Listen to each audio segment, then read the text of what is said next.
Welcome back to another week of Jacked Up Recaps. I'm Cody Lefkowitz, the voice of your Jackalopes. With me this week, goaltender for the Jackalopes, one of the two, Jonny Hogue, coming out of Lethbridge, Alberta. Jonny, let's talk about the last week a little bit. You started both Friday and Saturday. Friday came out a little bit better. You played very well. Team ended up coming out on top 3-2 over the Corpus Christi Ice Rays. Much needed wins. Yeah, absolutely. It felt great to get that win. It was a big 2 points in a 4-point game for us, and the guys played awesome, put a lot of pucks on net, and made my job easy. And you guys, coming into the weekend, were trailing Corpus by 8 points, got that victory, went out there on Saturday, down only 6. Didn't quite turn out the way that you wanted. 4 goals in the first 2 periods. You actually ended up coming out, but, you guys always say it, you and Flackney, competition on the ice, but best of friends, biggest supporters when it comes no matter what. Yeah, exactly. I want the best for him when he's out there. At the end of the day, it's a team sport and team game, so team wins are most important over individual stats always. So yeah, always happy to see him always step in there and play well. It seems that every time I've been pulled or had to leave a game or something, he always steps up big. So that's a good veteran move on his part. A little funny you would say pulled or forced to leave a game. Looking at Tuesday's matchup, you guys went in against the Bulls 2 points behind. First period didn't start off quite as planned. They scored 2 goals. We've talked about it. No excuses, though, when it comes to either them scoring goals or officials, whatever it may be. And then the second period, you kicked the net off, just sliding through the crease, just accidental, and officials called it a goal, and you sort of got up and showed that fire that you play with on the ice. Yeah, I definitely wasn't happy with the call. We have differing opinions for sure, as you kind of tell. And I mean, I didn't really expect to get tossed, but he didn't like what I was saying, and that's never really happened for me before. But yeah, it's kind of rare for a goalie to get kicked out, but I guess it happens. And not the worst thing. Once again, John Flackney comes in, plays outstanding, gives up 1 goal, but the team really rallies behind it. That was sort of a turning point for the team. They came out. They started to play with the fire that you were showing. I think it was sort of a leading by example. You showed that you wanted it and that you were there for the team. It wasn't just that 1 goal. It's the whole game, and the team sort of responded and played off of you, ended up getting 5 straight goals in the game. You guys took it 5-3, tied Amarillo for 5th. Yeah, obviously that's not what you plan. I mean, Greg came in here and he said he wasn't too upset with what happened because it kind of did fire the boys up. And like I said before, that's not the plan, but it was great to see the boys rally behind that passion kind of. And like you said, Flax was a brick wall back there. Now, heading into this weekend, you guys are playing Topeka Roadrunners, last place in the division, but we've sort of seen they're not as bad as the record shows.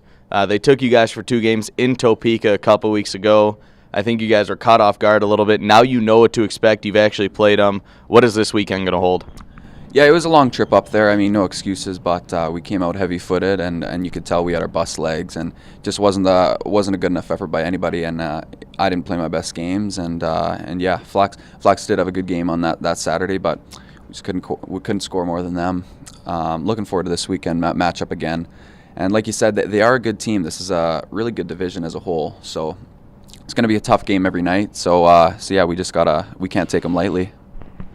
This weekend is also going to be Legends Weekend here at the Ector County Coliseum. Alumni Weekend. Bunch of alumni are coming in. Gatto's actually going to strap up and play in the alumni game on Saturday. Are you guys planning to come out and watch your coach run around a little? Oh, we'll come out and watch for sure. Yeah, I mean, I'm happy I'm not standing behind Gatz's clap bombs in there. I'll let one of the alumni do it, but yeah, it should be a lot of fun to watch. And yeah, I know Gatz plays with a lot of pride out there, so yeah, he'll be taking a few liberties for sure. Now let's go on. Let's do a Meet the Players segment where we're going to get to know Jonny Hogue just a little bit better. So let's talk about your path here to Odessa. You're from Lethbridge, Alberta, played for Lethbridge, ended up playing for the Hurricanes and then going on the Drumheller Dragons, and now you find yourself here in West Texas. Sort of explain how you went through that whole process. It's been a roller coaster ride. Yeah, I started my junior career in Lethbridge with the Hurricanes, and then spent some time in Drumheller as well in the AJHL, and then back with the Hurricanes, and then back with Drumheller. So, like I said, it's been a roller coaster ride. But I knew Gatz was out here, and he contacted me after last season, and just kind of to find out my intentions for this season. And I really liked what he had to offer, and I came down here for a week last year as well to kind of check things out, and I loved it. I couldn't be happier. So that's kind of how I ended up here. And now, when you did start your career, you played with the Lethbridge Hurricanes, and it's a little bit of a different league, not something that we have here in the States. And it's a good thing and a bad thing. It gets your name out there. You want to play professionally. It's a good league to lead into that, but at the same time, it takes away. You can't get any American college scholarships, but you can still go on. You can still play up in Canada in college, and that's sort of your plan right now. Yeah, exactly. Canadian college is the plan, and it is tough. It took a while for me to get over the fact that I burnt my eligibility scholarship-wise, but at a young age, when you get drafted by your hometown, it's tough to say no when they give you the papers to sign. So, I mean, that's a decision I made. I have to live with, and Canadian college is great hockey. So I'm looking forward to some CIS hockey for sure in the future. Now, people can kind of see just in the interviews that we've done when you've come up in between periods when you were injured, and even in this interview, you're a very calm person. But you go out on the ice, and we've seen it multiple times this year. They've compared you to somebody like Tim Thomas. Where does that fire even come from? I don't know. I've kind of always had it since I was a kid. Lots of people said it watching me grow up and play. Maybe it's because I'm a smaller guy. I got to kind of combat that with playing with a bit of fire. But I don't know. A couple of my favorite goalies are Holtby, and I love Patrick Roy, the way he played. He played with that fire, that same kind of passion. So. And it just kind of happens. It's not something I plan for. It just, maybe I get possessive over my net or whatever it is. But yeah, I definitely play with that bit of an edge. But I feel like that fire is kind of when I'm playing my best. Now, in 2011-2012 season, you ended up playing for Team Alberta in a juniors championship, and you ended up winning the gold medal. What is that like? Yeah, that's one of the better moments in hockey for me, playing for my province and winning gold. That was a great team. Lots of great players there. Like a few name guys would be Braden Point. He plays for the Tampa Bay Lightning now, and Connor Bleakley's playing the AHL. And there's a ton of guys I can name off. But a lot of good hockey players, and I was thankful to make that run with them for sure. Back when you were still playing juniors and midget, I know Chase Thudium actually showed me a picture of when you guys played each other in tournaments like this. Do you remember playing him clearly enough? Did you make any good saves on him? Absolutely. He played for Red Deer, and they were always really, really good. Always a strong team, Bantam, midget, and they peppered us with pucks. No matter me or the other goalie, they were getting 40, 50 shots a game. And I remember Thudium actually had a breakaway, and I was a little intimidated because like I said, they're a good team, but he came down and missed far and wide, so I was happy with that result. All right, now let's go on. Let's do some rapid-fire questions, okay? You ready? All right, so first one, nickname on the team. Hoagie. All right, favorite hockey team. The Flames. Now, you kind of mentioned some goalies earlier, but who do you try and show your game after? Who do you try and emulate? Braden Holtby, 100%. Do you have any pregame rituals? It's all routine for me. I do the same thing before every game, night before, day of. No superstitions, just more routines.